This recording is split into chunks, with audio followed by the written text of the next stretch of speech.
Welcome, ladies and gentlemen. So here we have a quick look at Simulacra. To be honest, it took a little bit longer for me to make this video, and the real reason was, first, I debate myself how I would present, mostly because anything that I place on gameplay would really be a spoiler. So I decided to go with the more old style of quick look, where I mostly place the background and present a couple of trailers of the game, so that's what you're gonna have. Now, let me answer a question. Is Simulacra 2 a good game? Yes, it is. I had fun and enjoyed my time with it. Is Simulacra 2 better than 1? Well, I don't think so.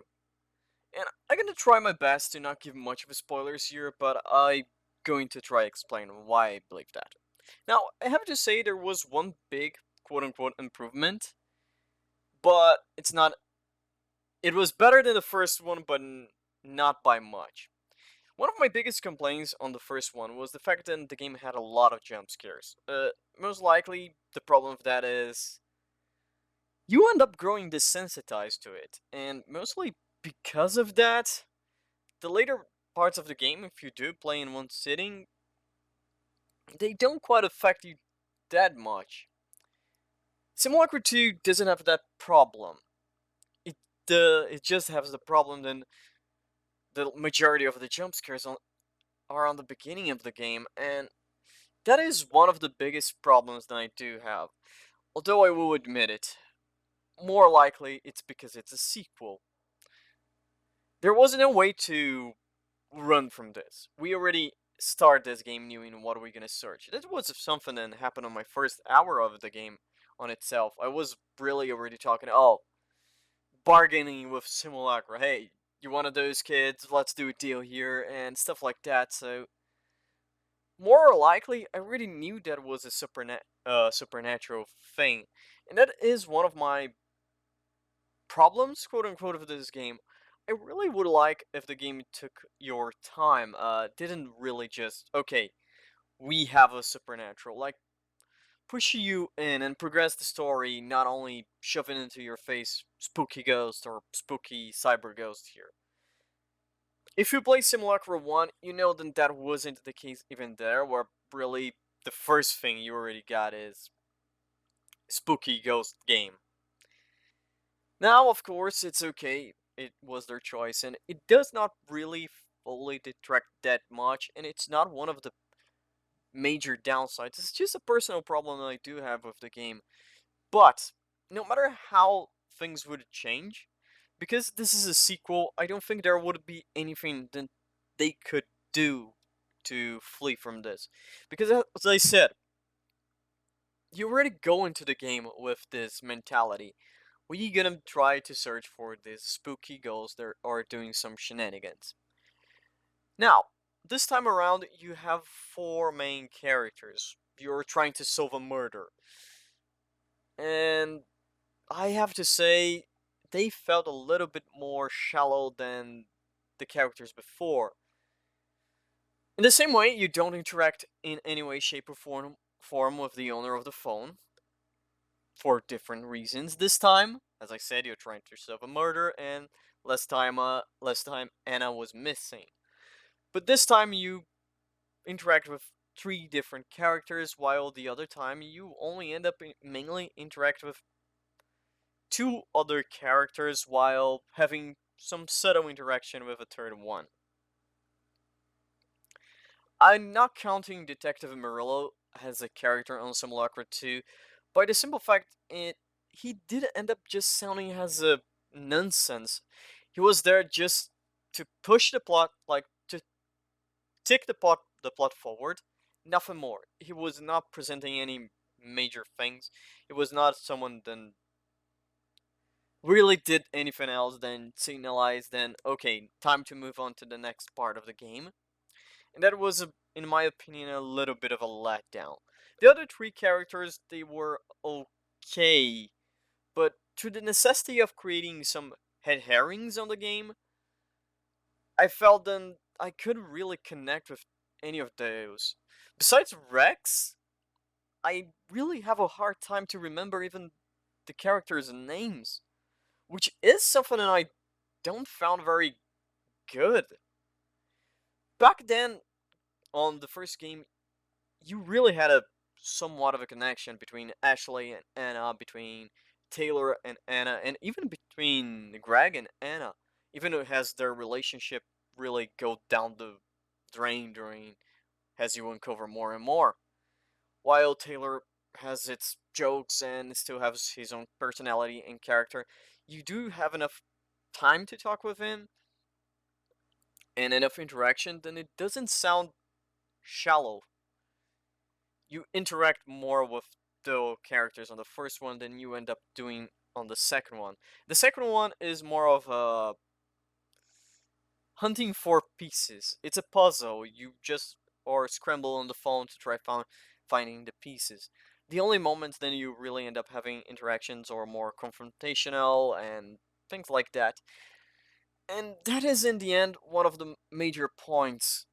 I struggle to remember the personality of most of the characters on the second one, while I still have marked very well the personalities for the main characters on the first one. Ashley having a little bit of a trouble with her own personality, not own personality, but her sexuality, and the fact then she end up really liking the main character, and you have the decision. Sorry for the spoilers. Greg being more like a fucking asshole and a coward in the end when push comes to shove, he chooses to flee. And Taylor, in the end, trying to prove himself to not be a fucking asshole, even to the point where, in the end, the bad ending on the first game, he really comes to say the main reason why it is because he want to try to prove to you then he is a good guy in the end.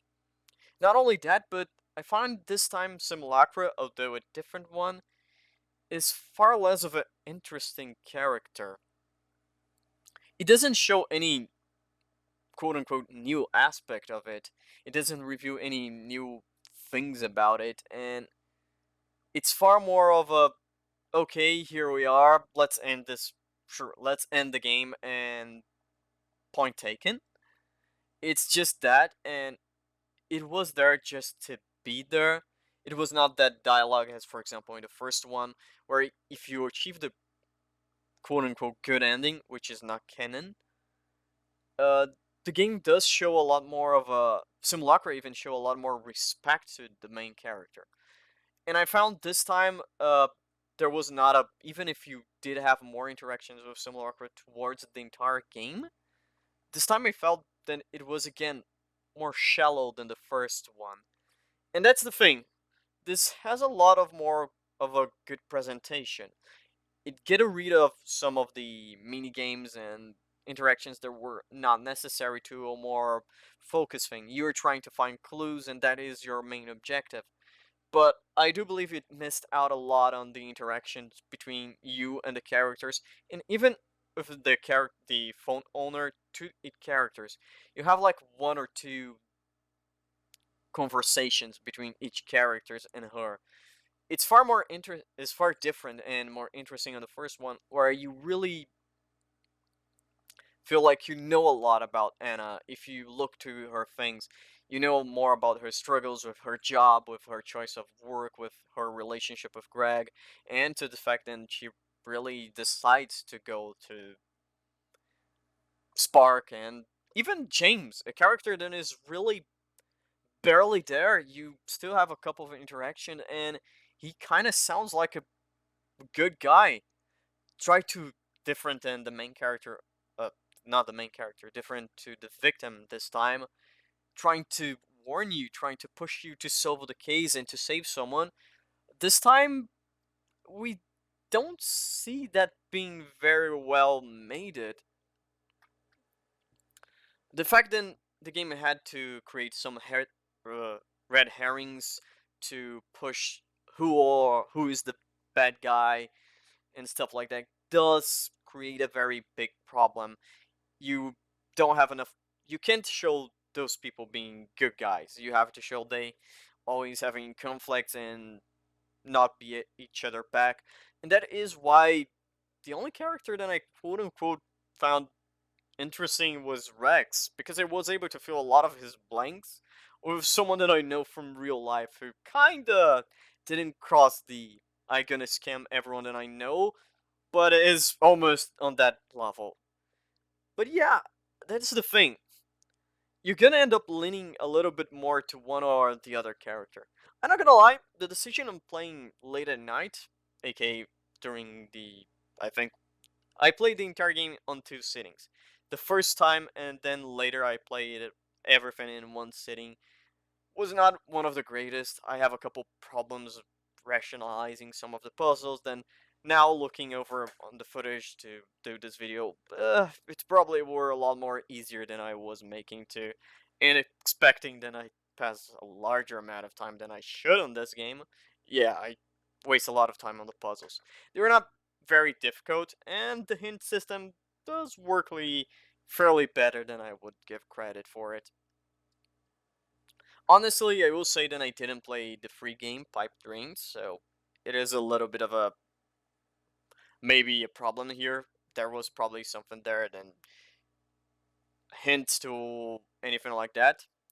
Again, I didn't found any. I don't know if there is. I didn't found. Maybe I didn't search on the right places. An Easter egg about the Gateway 13, I think.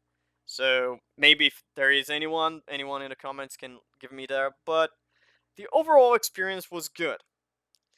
And I would really say one thing.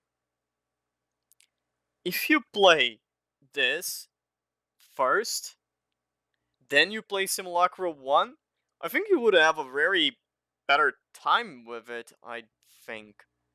Simulacra 2 has a Simulacra game, the Stranger It Sound, a game of has only 2/3 entrants on its franchise, is not a great thing. I enjoy my time with. Don't get me wrong. If you see the game on sale, pick it up. Although the game is fairly cheap, so you can pick it up if it is your thing. Now, I will say my main problems is the lack of progression. When you sit down, you already know what's happened. I will agree it was very light on jump scares, but I would say it would be better if the jump scares happen more towards the end section of the game, not blowing your entire jump scares low on the first 5 minutes of game. I'm not gonna lie, if I'm not mistaken, and I'm probably not, the major jump scares except for phone calls, you can see on my first hour of this game. It's not entirely there, so to speak.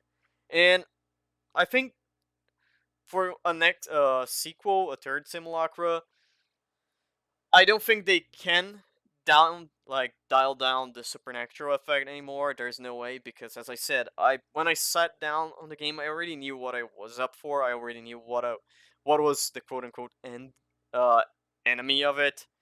So I don't think there was a way they could do anything different. But I think a next game could be very well with an interaction, larger interaction, real interaction between the main character and the player, and Simulacra itself, whatever form it takes. Interesting enough, Simulacra from the other game is a different entity, and for what I understood, you will have like one Simulacra per app, per different app.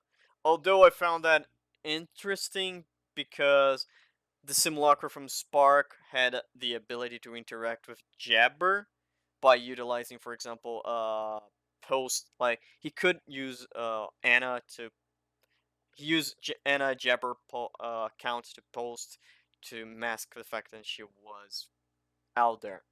But maybe they all have their conscience linked together or something. Now, ladies and gentlemen, in the end, I enjoy my time with Simulacra 2. I'm enjoying a little bit less than I did with Simulacra 1. It isn't a bad game by all means. If you enjoy the found footage and the found footage, no, the found phone style of game, I would highly recommend, but don't get your expectations too high, and you're gonna be fine. It's a good game. And that's all. See you next time. Well, ladies and gentlemen, thank you for watching. This was the video. If you enjoyed, leave it a like. If you didn't, leave a dislike. If you have anything to say, please leave a comment. And if you want to see what the hell is gonna be coming next on this mess, subscribe. And see you guys on the next episode.